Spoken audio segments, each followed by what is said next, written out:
So ayan, nandito na kami sa Calapan Port. Ayan, pahinga muna kaming konti. Kinit pala ng pwesto dun sa economy. Kala namin mahangin dahil open window.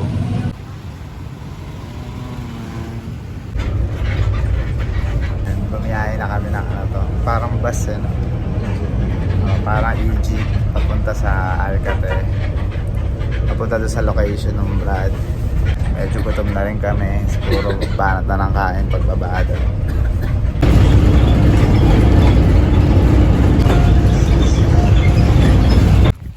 Sige lang. Yes, dito na tayo sa bahay ng Brad. Yan, nakarating na kami dito kay Brad RJ. Touchdown na, kamusta tol? Ayan na si mama. Water. Sige lang. Ayun, papahinga lang kami konti. Sobrang solid dito tol ah, no? Oo. Tahimik dito. Oo, sarap manirahan nga. Naramdaman ko agad yung vibe eh. Parang ito mga 2 years ako sa QC. Hindi ko talaga type ng ano doon. Sobrang solid dito, ang ganda ng vibe. Naalala ko yung dating lugar talaga namin din. Nung hindi pa masyadong maingay yung kapaligiran. So very... Sobrang solid dito. Ayan. Ayan. Bale, ito yung kwarto namin sa place ng Brad. Binigyan niya kami isang room para papahingaan muna namin.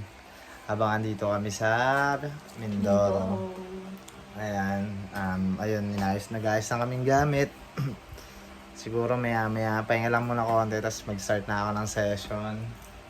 One eternity later. Si mama kakagising lang namin. So ayun. Siguro diretso session na to. Nakapagpahinga na tayo. Nakatulog din tayo kahit mga 3-4 na oras nakatulog tayo. Ay, kakabulat lang namin. Papahangin lang sa labas, tapos ayan na, mag-setup na tayo for part 2 para makapagsimula na tayo. Kasama namin si Brad RJ. Pupunta kaming Mindoro State University. Ayun, papasyal muna kami bago magsimula. Yung si Mama. Ay ate. Ayan. On the way muna kami, papasyal muna kaunti bago magsimula ng tatuan. Check natin ang Mindoro State University.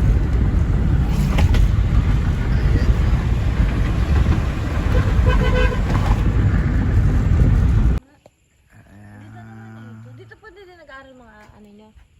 Minsu. Ano, kaming mag-asawa, graduate kami. Nandito na kami sa ano to?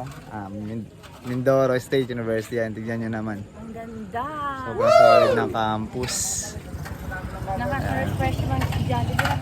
Tahimik pa ngayon dahil wala pa mga estudyante. Pero tignan nyo yung ganda ng campus. Ang lawak. Ayan.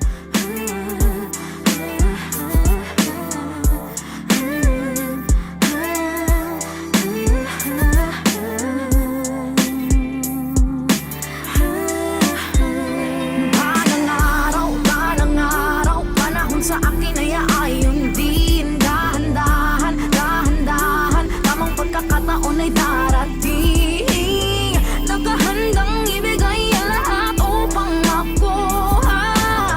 Parating ko man ang nais, puntahan ay di malulula. Malayo na pero alam ko na malayo pa, kaya wala sa pipilian ngayon ang matalo pa. Dahan-dahan na inaral, pinanalo ang laro. Naramdaman ngayon ang pinangakong paglago. Lilimot pa rin pero wala nang balak bumalik. Kaya nagpatuloy-tuloy na pumanhik. At kahit papaulit-ulit ay aking kukulitin. Sutok sa buwan man pero bituin susungkitin. Namunga na kaya patuloy lang diniligan. Ginalawan ko yan, hindi ko lang hinilingan. Kung anong meron ako, produkto yan ang aking pawis. Sinulat kwento gamit lamang aking lapis. Tapos ngayon dahan-dahan na natutupad.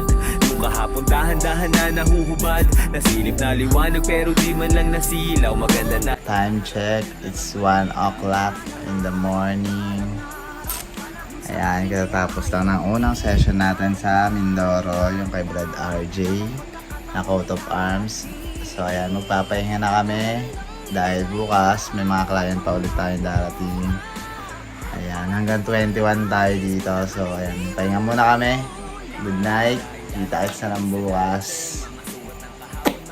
nagagaling Parang kailan lang inisip ko kung paano paganahin Pasensya at syaga magkasama